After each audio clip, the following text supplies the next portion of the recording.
나를 보지 못하리라 하시니라.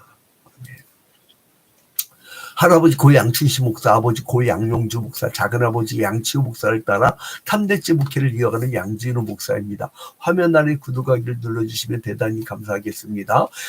이 소개문을 제가 원래 안 했어요. 그런데 오늘 새벽 기도회를 하는데, 야, 네 할아버지 목사님하고 아버지 목사님하고 작은아버지가 또 육천형 양예룡 목사까지 복음을 해서 그렇게 많은 전파를 했는데, 너는 그 성경이 나와 있는 사람들은 아브라함의 아들 이삭, 이삭의 아들 야곱, 야곱의 아들 쭉 이렇게 나오는데 너는 왜 그냥 가만히 있느냐 해서 가만히 그 감동이 왔어요. 그런 음도 들은 적이 없어요. 들리진 않았는데 괜한 감동이 이렇게 와가지고 한번 해봤는데요. 야, 반세기 전에 우리 할아버지 목사님한테 은혜 받고 뭐 관악대 무슨 기도를 은혜 받고 목사 된 사람, 뭐 어떤 분은 이제 통합교단인데 노회장까지 지낸 분인데 멀지 않더라고요. 저 부여에서 막 중학교 때 우리 할아버지 목사님 부흥하는데 그때 은혜 받고 목사 되고 별 사람이 다 나타나. 이런 고려원단 그 회장님, 초대 회장님도 우리 할아버지 우리 다 연관이 되더라고요. 야, 그러니까 이게 옛날하고 달라. 그러니까 오늘날은 이렇게 빠르게 전파를 했는데 구독자 수가 안 되네. 그랬더니 내가 왜 그런가 하고 저기 했어요. 나보다 우리 교회보다 더 작은 교회가 있는데 내 친구 목사는요 금방 수천 명이 되고 있어요. 왜 그런가 했더니 교인들이 사모님이 교인들한테 다 아침마다 그 밥 먹기 전에 꼭 한 사람씩 전해주세요. 목사님이 그 문자 달린 거 있죠? 꼭 전해주세요 해서 그날 설교한 거를 매일같이 사람들한테 전하니까 이게 금방 수천 명 돼버린 거야. 그러니까 여러분 이게 있잖아요. 습기가 없는 사람들. 특히 우리 교인들 습기가 없어. 너무 착해. 남잔데 보이잖아요. 한마디도 안 해. 가만히 이렇게 있어요. 너무 착해. 그래서 교회가 분란이 없어. 그러니까 누구 하나가 목소리 큰 사람 막 소리 질러버리면 그 사람이 왕이야. 다들 습기가 없고 착하고 그래요. 하나님 그런 사람들만 모아줬는지. 근데 아무튼 근데 이 소리라는 게 있잖아요. 사람이 이 속에서 나오는 소리가 있고 겉으로만 나는 소리가 있어요. 그래서 그거를 심리학이 뭐라고 하냐면은 사람의 그걸 페르조나. 이게 라틴어인데 페르조나. 이 페르조나가 뭐냐면요. 가면이에요, 가면. 이제 나중에 이게 인격으로 바뀌어요. 그 영어에서 퍼스널리티. 이제 이게 여기서 나오는 거라. 근데 이제 이게 가면이에요, 가면. 근데요. 이 인간은 이걸 쓸 수밖에 없어. 왠지 아세요? 죄인이기 때문에. 여러분 본바탕을 딱 드러내잖아요. 들어서 못 봐요. 이게 왜 그러냐? 여러분 조직신학적으로 오늘 마태복음 23장을 보기 전에 꼭 우리가 알아야 될 것은 뭐냐? 사람들 그러죠. 이번 대통령 선거 저 사람이 되면 뭐가 좋아질 거고 저 사람이 했기 때문에 망가졌고. 아니에요. 똑같은 죄인이에요. 한번 실망해봐. 그래 그 레임덕이라고 하죠. 좋으면 막 좋았다가 나중에 어느 정도 되면 식상해. 그게 이제 레임덕이 오는 거라. 그때부터 사람들이 외면해버려요. 저거 곧 끝날 텐데. 그래서 22대 대통령 선거 저는 기도는 해줘요. 하나님 이 악한 놈이 다시 나타나지 않게 해주셔서라고 기도는 하나. 그러나 그 대통령 선거에서 그 인간을 기대하진 않아. 조직신학적으로 그건 잘못된 거예요. 인간을 기대하는 것은. 자, 그래서 이걸 뭘 알아야 되냐면 왜 인간은 이런 가면을 쓰게 됐나. 이게 원죄라고 했어요. 에덴 동산에서 하나님께서 선악을 알게 하는 나무를 시각을 따먹지 말라. 따먹는 나는 정령 죽으리라고 하는 그 율법을 주셨는데 딱 한 구절이었죠. 하나님 말씀이. 근데 그 말씀에 불순종했어요. 불순종의 결과가 뭐예요? 죄가 들어온 거예요. 죄라는 걸 몰랐던 사람들이. 그래 뭐가 들어와요? 죽음이 들어온 거예요. 그러니까 신호등 앞에서 파란불 뿌릴 때 건너세요 그랬단 말이에요. 그러니까 빨간불일 때 그 건너다가 트럭이 뭐 어떻게 죠? 가는 거야. 그 불법 저지르면 죄 지으면 죽는 거야. 그렇게 생각하면 돼. 그런데 하나님은 은혜를 주셨어. 이 원죄를 해결할 수 있는 방법을 주셨어요. 원죄를 해결할 수 있는 방법. 그거는 구약 시대에는 뭐냐면 구약 시대에는 하나님이 이 죄의 문제를 해결할 수 있는 길을 율법으로 주셨어요. 율법. 그리고 여러분 율법은 가벼웁니까? 무거운 겁니까? 율법은 가벼운 거예요. 왜냐? 하나님의 은혜야. 하나님의 은혜로 하나님의 축복으로 주신 거예요. 이 율법은 일반 사람들이 못 받아요. 하나님의 백성들만 받아요. 어? 그러니까 이거는 하나님의 은혜인데 이거를 가지고 자기가 지인된 사람도 있었어. 그 사람들이 누구냐면 구약시대의 서기관, 바리새인, 그리고 천사도 믿고 천당도 믿는 사두개인, 이런 인간들. 근데 특히나 서기관과 바리새인들은 율법 잘 지키고 이 사두개인들은 율법 하나의 형식이었어요. 근데 이제 하나님의 또 선물은 뭐냐? 이 하나님이 인간으로 오신 거예요. 인간으로. 그래서 우리의 노력이 아니라 예수 그리스도의 은혜로 우리에게 죽음을 해결해 주셨는데 죽음에 대한 생명으로 이거를 뭐라고 그래요? 이게 복음이라는 거예요. 복음. 그래서 신약 시대는 이 예수 그리스도 말미암은 복음으로 우리가 구원을 받아요. 그런데 이때 바리새인들은 하나님을 바로 섬긴다 해놓고선 마음속에 세상에 대한 탐욕으로 가득 찼어요. 그런데 그 율법을 가지고 남한테는 지키라고. 저 새끼 지키라 안 지키라. 저놈 저거 봐라. 이렇게 한 거예요.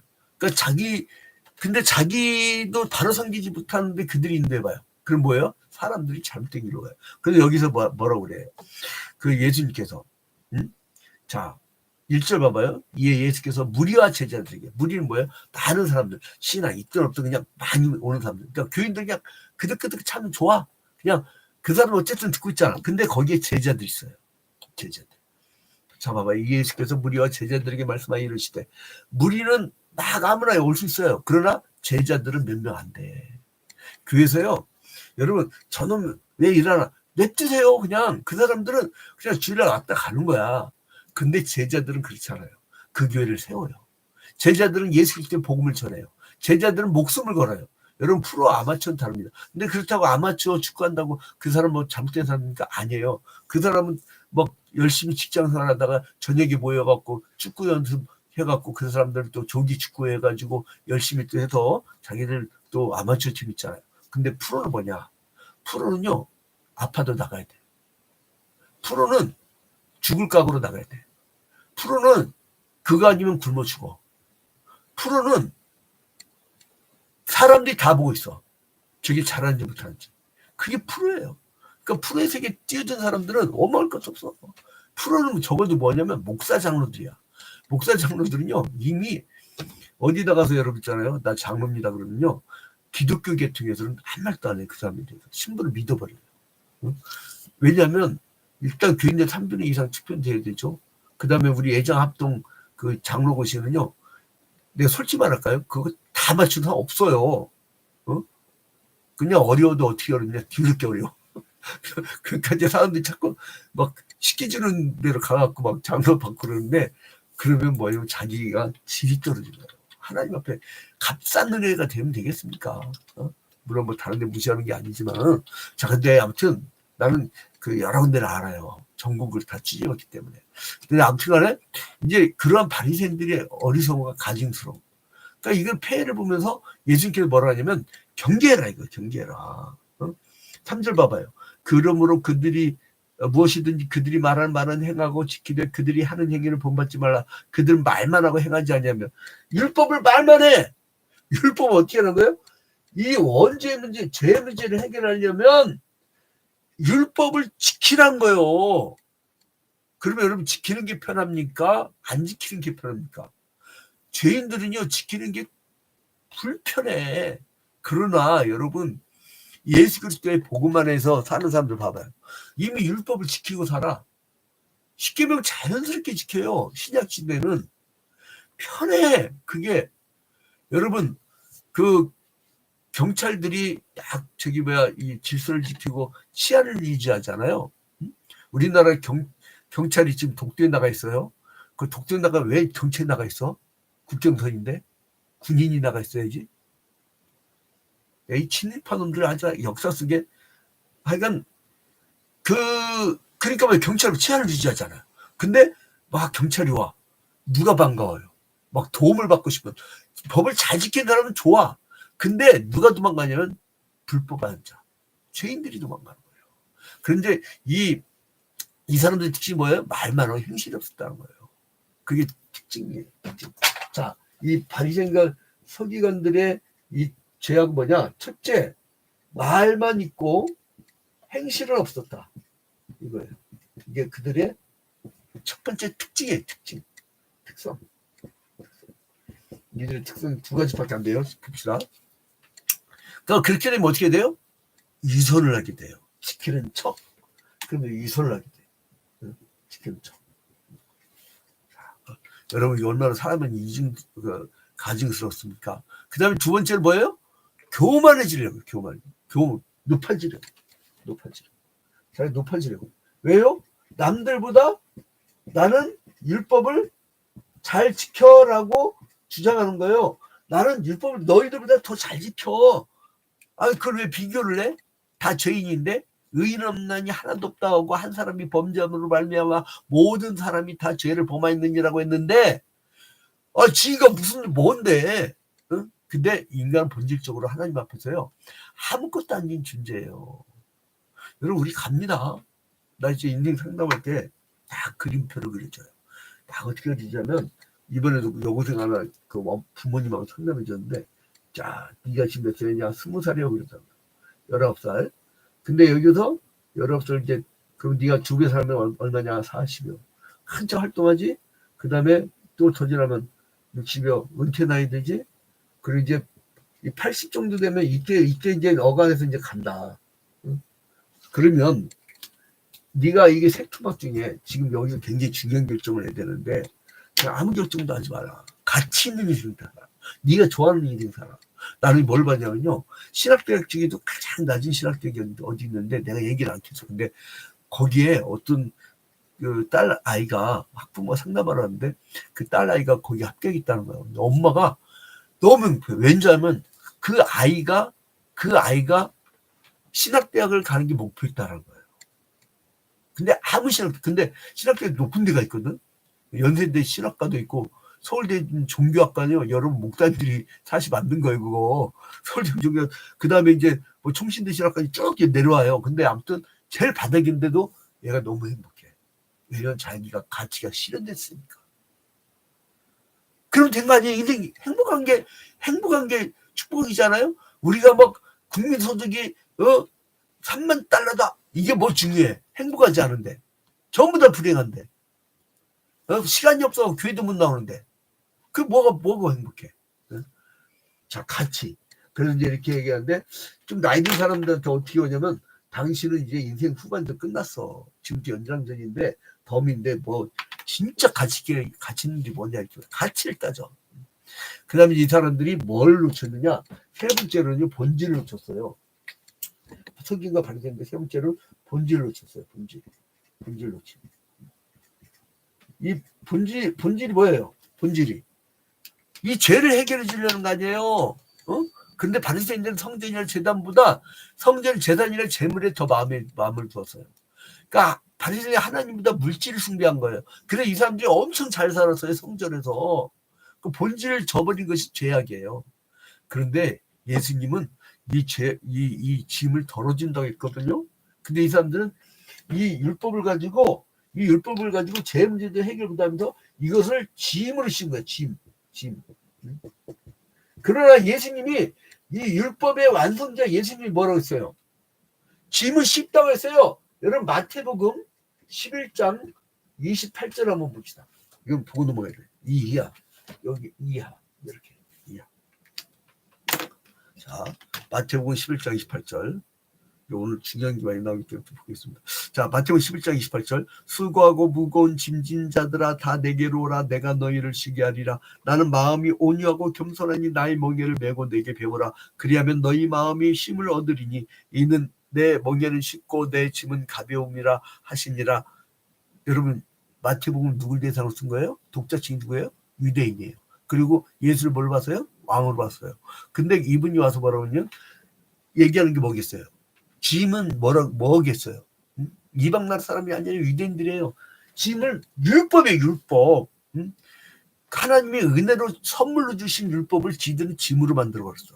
그러니까 수고하고 무거운 짐진 자들아, 이거 뭐냐면 율법 아래 죄악의 짐을 지고 있는 자들아, 아우 나는 못 지켜서 나는 죄인이야. 이 죄의식만 가득한 거야. 은혜를 주셨는데. 그래서 다 내게로 오라, 내가 너희를 쉬게 하리라. 야, 율법의 이 짐 아래 니들 누워 있었지. 내가 십자가의 죽음으로 말미암아 너희들을 살릴 것인데 이제 내가 너희를 쉬게 할 거야. 아, 이게 복음이야. 이게 기쁜 소식이에요. 굿뉴스. 그래서 나는 마음이 온유하고 겸손하니 나의 멍에를 베고 내게 배우라. 어떻다고요? 마음이 온유하고 겸손하대요. 이들은 어땠어요? 교만했어. 교만. 높아지라고 교만. 교만해서 어떻게 해요? 율법을 가지고 사람 돌로 쳐 죽였어요. 태반사했어요. 예수님이 왔을 때 그때 이 사람들이 끌고 온 여인이 누구예요? 가늠한 여인. 응? 근데 마음이 온유하고 겸손해서 이 예수님은 그의 짐을 벗겨주셨어요. 그래서 그걸 용서한 거지 어디 가서 마음대로 그냥 음행하라는 거 아니에요, 여러분. 자, 근데 아무튼 이들은 배워야 될 게 또 있어. 하나는 뭐냐면 가르침이야. 가르침은 본받으라. 근데 그들의 가르침은 받되 그들의 행실은 따르지 말라고 한 거예요, 여러분. 응? 그들이 악하다 하더라도 본받을지는 뭐냐면 첫 번째로는 그 내면적으로 행하지 않지만 외적 생활을 뭐냐면 율법을 가르쳐. 자기들은 준수하지 하든 말든 그건 보지 마. 뭐냐면 외적으로 철저하게 율법에 기초해서 율법을 지키라고 가르쳐. 그러니까 그 행실은 본받지 말아 했지만은 그들의 가르침은 지킬 필요가 있다는 거예요. 여러분, 그 할머니 권사님들이 이런 얘기를 해요.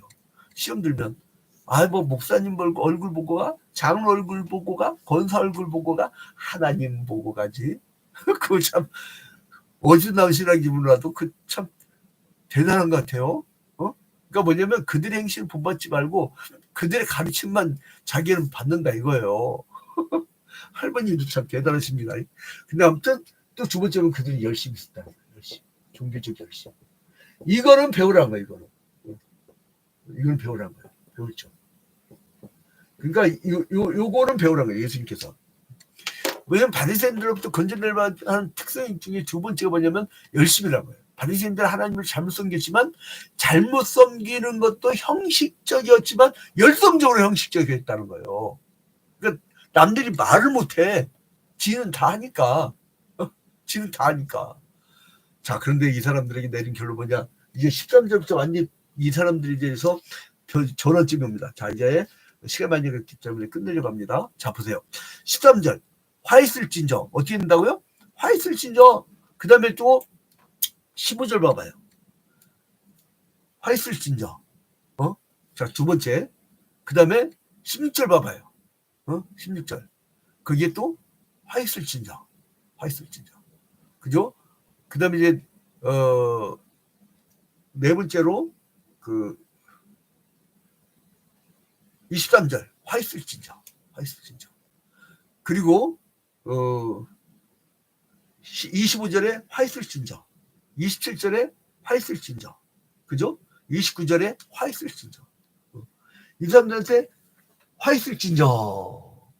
이 헬라어로는요, 우아이. 우리 한번 헬라어 써봅시다. 화, 우아이.